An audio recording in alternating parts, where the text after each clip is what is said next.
दैनिक भास्कर की एक senior reporter जिनका नाम पूनम कौशल है, दरअसल उन्हें एक टास्क दिया जाता है रिपोर्ट करने के लिए। ब्लैक बोर्ड के लिए एक कहानी ढूंढ रही थी और कहानी ढूंढने के लिए उन्होंने एक महिला से संपर्क किया। कई बार फ़ोन किया लेकिन वो महिला तैयार नहीं हो रही थी बातचीत करने के लिए। उन्होंने कहा कि जब जब मैं इस मुद्दे पर बात करती हूँ तब तब मेरा ज़ख्म हरा हो जाता है, बस अब मैं थक चुकी हूँ, अब नहीं।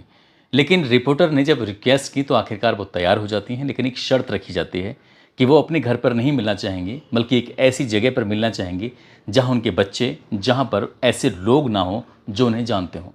आखिरकार मुलाकात होती है और मुलाकात होने के बाद सबसे पहले उन्होंने कहा कि ज़िंदगी की जो डोर है वो इतनी कमज़ोर हो चुकी है, जी चाहता है कि कभी भी इस डोर को तोड़ दिया जाए। दरअसल वो अपनी ज़िंदगी से कुछ इस तरह से हार मान जाती हैं। वो कहती हैं कि जो बड़ी बेटी है वो दिल और दिमाग और शरीर से पूरी तरह से टूट चुकी है, कमज़ोर हो चुकी है। जिस दिन से उनके घर में यह वारदात हुई है, उस दिन के बाद से पति छोड़कर चला जाता है, बच्चों की पढ़ाई रुक जाती है और लड़की स्वस्थ नहीं रहती, काम मिलता नहीं है और लोगों के ये ताने हैं वो हर दिन इतना दर्द देते हैं, तकलीफ़ देते हैं कि आखिरकार करें तो क्या करें। इस ब्लैक बोर्ड पर मैं इस कहानी को जब मैंने पढ़ा, जाना, तो इसके बारे में जानने की कोशिश की कि आखिरकार उस महिला का दर्द क्या है। तो दरअसल आज की कहानी के माध्यम से उस महिला के दर्द, उसकी तकलीफ़ को जानने की कोशिश करते हैं। जिसने उसकी बेटी को दर्द दिया था वो कोर्ट से बाहर हैं, क्योंकि कोर्ट ने उनको ज़मानत दे दी है शायद, और मामला आज भी ये कोर्ट में विचाराधीन है और इस बात को 9 साल का समय बीत चुका है।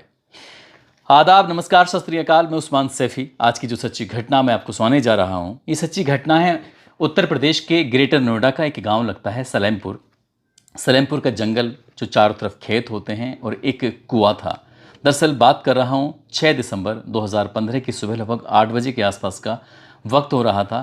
कुएं के पास एक बालक था जो टहल रहा था और उस बालक को कुछ अजीब तरह की आवाज़ें आ रही थी। वो बालक डर जाता है, उसे लग रहा था कि शायद कुएं के अंदर कोई भूत है, इसलिए वो वहाँ से भागता हुआ, चीखता हुआ जाता है। पास में ही शायद उसके चाचा थे। चाचा से जाकर कहता है कि चाचा जी, कुएं के अंदर से कुछ अजीब तरह की आवाज़ें आ रही हैं, समझ नहीं आ रहा कि आखिरकार बात क्या है। जैसे ही उसके चाचा ने ये बात सुनी, चाचा दौड़ते हुए कुएं के पास आते हैं और उन्हें कुएं के अंदर झांक के जो देखा तो देखते क्या है कि उसके अंदर एक लड़की पड़ी हुई थी जो दर्द से कराह रही थी, चीख रही थी, चिल्ला रही थी। अब उन पर रहा नहीं जाता है, क्योंकि वो जितनी ज़ोर से चीख सकते थे, चिल्ला सकते थे, उनकी चीखों की आवाज़ जब नज़दीकी गांव तक पहुंचती है, वहां से कुछ लोग आते हैं। उसके बाद उस लड़की को कुएं में पड़ा हुआ देखकर, क्योंकि 30 फुट से ज़्यादा गहरा वो कुआं होता है, उसमें पानी भी होता है और एक लड़की पड़ी हुई थी और वो दर्द से बहुत बुरी तरह से कराह रही थी। आखिरकार ग्रामीणों ने कड़ी मशक्क़त के बाद उस लड़की को जैसे ही कुएं से बाहर निकाला, पुलिस को सूचना दी जाती है। पुलिस मौके पर पहुंचती है।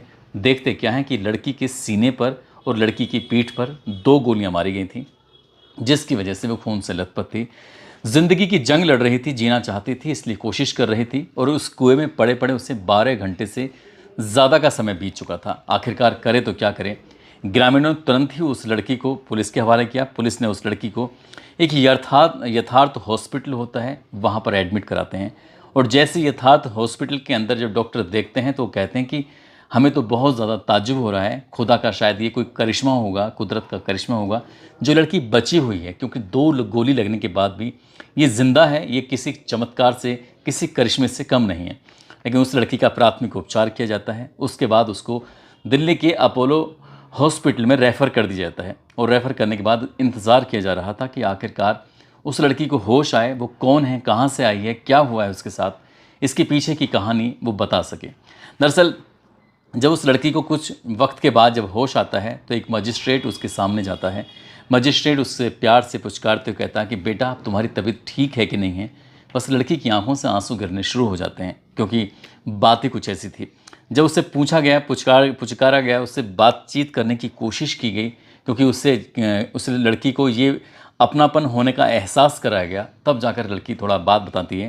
कहती है कि दिल्ली के उत्तम नगर की वो रहने वाली है। उसके परिवार में उसके पिता हैं, उसकी माता है, उसकी एक छोटी बहन है और एक छोटा भाई। कुल मिलाकर घर में ये 5 सदस्य हैं। ज़िंदगी सब कुछ ठीक चल रही थी, लेकिन 22 नवंबर 2015 की सुबह लगभग 5:30 बजे के आसपास का वक्त था। घर से ये आदेश होता है कि जाकर दूध लेके आओ। वो दूध लेने के लिए जब घर से निकली तो कुछ दूर चलने के बाद पार्किंग के पास एक गाड़ी खड़ी हुई थी। उस गाड़ी के बाहर कुछ 1-2 लोग खड़े हुए थे। उन्होंने आप देखा ना ताप देखा, उस लड़की के मुंह पर कुछ रखा और रखने के बाद उस लड़की की उम्र ज़्यादा नहीं थी, 13 या 14 साल के आसपास थी। जैसे उसके मुंह पे कुछ रखते हैं वो लड़की बेहोश हो जाती है। गाड़ी के अंदर उसको डाल लिया जाता है। अब उस लड़की की जब आँख खुलती है तो आँख खुलती है ग्रेटर नोएडा का तुगलपुर एक इलाका है। वहाँ पर एक फार्म हाउस होता है। उस फार्म हाउस के आसपास शायद कोई घर, कोई मकान, कोई और अन्य चीज़ें नहीं थी, ना कोई आसपास कोई आदमी दिखाई दे रहे थे। उस लड़की की जब आँख खुलती है तो 24 साल से 35 साल के 3 व्यक्ति होते हैं और तीनों व्यक्ति उस लड़की के शायद होश में आने का इंतज़ार कर रहे थे। आराम से बैठे हुए शराब पी रहे थे, खाना खा रहे थे और जब उन्हें लगता है मौका मिलता है तो उसके बाद फिर उस लड़की को वो नोचना शुरू कर देते हैं। उस लड़की ने रहम की भीख मांगी, चीखी चिल्लाई, लेकिन शायद उसकी चीखने की आवाज़ें ना तो उन दरिंदों के कानों तक पड़ रही थीं और ना ही उसके चीखने की आवाज़ें किसी ऐसे व्यक्ति के कानों तक पहुंची जो उसे शायद बचाने की कोशिश करता। और उस लड़की के साथ वो तीनों मिलकर, बल्कि बताया जाता है कि संख्या इससे ज़्यादा हो जाती है, उसके बाद फिर बारी बारी से उसका गैंगरेप करते हैं। उस लड़की ने खूब रो रो कर अपनी बताया कि वो बहुत गरीब परिवार से है, उसे यहाँ से जाने दिया जाए। उसके मम्मी, उसके पापा, वो सब लोग इंतज़ार कर रहे होंगे। जब लड़की उधर दूध लेके नहीं पहुँचती है तो वो नज़दीकी पुलिस स्टेशन जाते हैं और पुलिस स्टेशन जाने के बाद अपनी बेटी की गुमशुदगी दर्ज कराते हैं। कहते हैं कि उनकी बेटी सुबह घर से दूध लेने के लिए निकली थी लेकिन लौटकर वापस नहीं आई है। माँ का भी रो रो कर बुरा हाल था, पिता भी बहुत ज़्यादा परेशान था। जो छोटे भाई और बहन थे वो भी अपनी बहन को और बिखरे हुए परिवार को लेकर बहुत ज़्यादा परेशान थे। इधर इस लड़की के साथ जो हो रहा था वो बहुत भयानक हो रहा था। जब उन्हें मौका मिलता था तब उस लड़की को वो नोचना शुरू कर दिया करते थे। उसके साथ वो गंदा और घिनौना कृत्य करना शुरू कर दिया करते थे। 1 दिन बीत जाता है, 2 दिन बीत जाते हैं, इस तरह से दिन बीतने लगते हैं और उनमें एक तरह से कंपटीशन पैदा हो जाता है, कौन के साथ ज़्यादा बार गंदा काम करेगा। धीरे धीरे करके कब 13 दिन बीत जाते हैं पता ही नहीं चलता। 13 दिन लड़की के साथ हर वक्त, हर मौके पर उसका गैंगरेप हो रहा था और वो चाह कर भी कुछ कर नहीं पा रही थी। जब ये यहाँ से निकलते थे तो निकलने के बाद जैसे क्या रोटी पैक करा के लेके आना या फिर शराब लेके आना या कुछ ऐसी चीज़ें, खाने पीने की वस्तुएं लेके आना, तब उस फार्म हाउस को पूरी तरह से पैक कर दिया करते थे, बंद कर दिया करते थे, ताकि उस लड़की के चीखने चिल्लाने की आवाज़ें बाहर ना जा सकें और कोई लड़का, कोई व्यक्ति, कोई आदमी, कोई इंसान उस तक उसको बचाने के लिए पहुंच ना सके। लेकिन 5 दिसंबर 2015 की शाम का वो वाक़या है। जैसे ये लोग आते हैं, वो शराब पी रहे थे, इसी बीच में वो उस घर को बंद करना भूल जाते हैं और लड़की को जैसे ही मौका मिलता है वो उस घर से, वहाँ से निकल के भाग जाती है। जैसे लड़की भागती है, इन तीनों को, चारों को पता चल जाता है। उसके बाद उस लड़की का पीछा करना शुरू कर देते हैं। लड़की आगे आगे थी और वो व्यक्ति पीछे पीछे होते हैं। चारों तरफ खेती खेत थे, जंगल था, लेकिन कोई बचाने वाला, उसकी आवाज़ों को सुनने वाला कोई था नहीं। इसी बीच में 2 गोलियां चलती हैं। जैसे लड़की के पीठ में पहली गोली लगती है, उसके बाद लड़की गिरती है तो उसके बाद उसके एक और गोली लग जाती है। एक पीठ में, एक सीने में, 2 गोली लग जाती हैं। सलेमपुर का वो इलाका था, वहीं पर एक खेतों में कुआं होता है। वहाँ की चीखने चिल्लाने की आवाज़ शायद गांव तक पहुँच नहीं सकती थी, इसलिए उस लड़की को उन लोगों ने मरा हुआ समझकर, क्योंकि वो चाहते थे कि यदि लड़की पकड़ी गई, यदि लड़की बाहर जाती है तो इनके नाम पता खुल जाएंगे, उनके चेहरे ये पहचान चुकी थी। और उस लड़की को उठाकर वो उस कुएं में डाल देते हैं, जो 30 फुट गहरा कुआं होता है। लेकिन कोई नहीं जानता था कि जिसको बचाने वाला ऊपर वाला होता है, उसका कोई कुछ बिगाड़ नहीं सकता। इस लड़की को कुएं में गिर जाती है, इसको चोट भी आती हैं और साथ ही इसके सीने में और जो कमर में गोली लगी हुई थी। जब वो देखती है कि यहाँ से सब जा चुके हैं, यानी कि कोई अब आवाज़ नहीं थी, किसी तरह की आहट नहीं थी, वो वापस आने वाले नहीं थे, तब उस लड़की ने रात के 9-10 बजे के बाद चीखना और चिल्लाना शुरू किया है। लेकिन उसकी चीखने चिल्लाने की आवाज़ें किसी तक पहुंच नहीं रही थी। लेकिन जब सुबह दिन निकलता है, 6 दिसंबर 2015 की सुबह लगभग 8 बजे के आसपास, एक बालक उस कुएं के इर्द गिर्द टहल रहा था। वो बालक उन चीखों को, उन दर्द के कराहने की आवाज़ों को समझ रहा था कि कोई भूत है। लेकिन जाकर जब उसने अपने चाचा से ये बात बताई, तब जाकर उन्होंने देखा, उस लड़की को बाहर निकालते हैं। एफआईआर दर्ज होती है और फिर उस लड़की के माध्यम से उन आरोपियों तक भी पहुंचा जाता है। उन आरोपियों को गिरफ्तार किया जाता है। गिरफ्तार करने के बाद उन्हें जेल भेजा जाता है। लगातार 9 साल तक की शायद अभी मामला चल रहा है। बताते हैं कि अभी हाल ही में दैनिक भास्कर में एक रिपोर्ट प्रकाशित हुई थी 29 अगस्त 2024 को।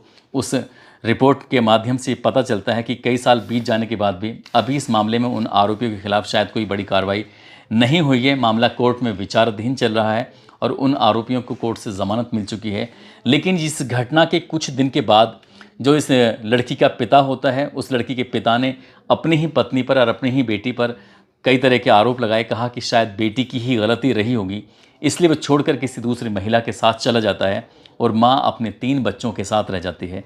माँ के पास कुछ करने कराने के लिए था ही नहीं, इसलिए दूसरों के घरों में मेहनत करना, मजदूरी करना और साथ ही बर्तन मांजना या खाना बनाना इस तरह के काम करती थी।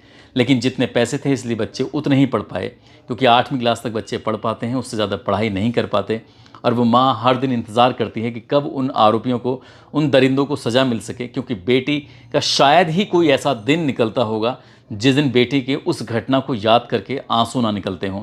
वो बेटी जब रोती है तो उसकी जो माँ है, माँ के कलेजे में एक तरह से तीर से चलते हैं। वो बहुत ज़्यादा रोती है, परेशान होती है। वो अपनी बेटी को ना इंसाफ दिला सकी ठीक से, और ना ही उन दरिंदों को सज़ा दिला सकी, और ना ही अपने बच्चों की अच्छे से परवरिश कर सकी। इसलिए दैनिक भास्कर की रिपोर्टर के सामने जब वो बताती है तो उसकी आंखों से आंसू बहने लगते हैं, साथ ही उसका दिल भी रोने लगता है। दोस्तों, इस पूरे घटनाक्रम को सुनाने का उद्देश्य है किसी को परेशान करना नहीं है, किसी का दिल दुखाना नहीं है, बल्कि आपको जागरूक करना है, आपको सचेत करना है, आपको बताना है कि हमारे भारत की जो न्याय व्यवस्था है वो वाकई बड़ी अजीब किस्म की है। इसमें कई लोग, अपराधी जो होते हैं, वो आराम से बचकर निकल जाते हैं, और कई बेकसूर ऐसे होते हैं जो सालों साल जेल में सड़ते रहते हैं। शायद कैसी कानून की व्यवस्था है, कितने लोग हैं ऐसे जो आज भी न्याय के लिए भटकते हैं, जैसे कि ये एक माँ भटक रही है।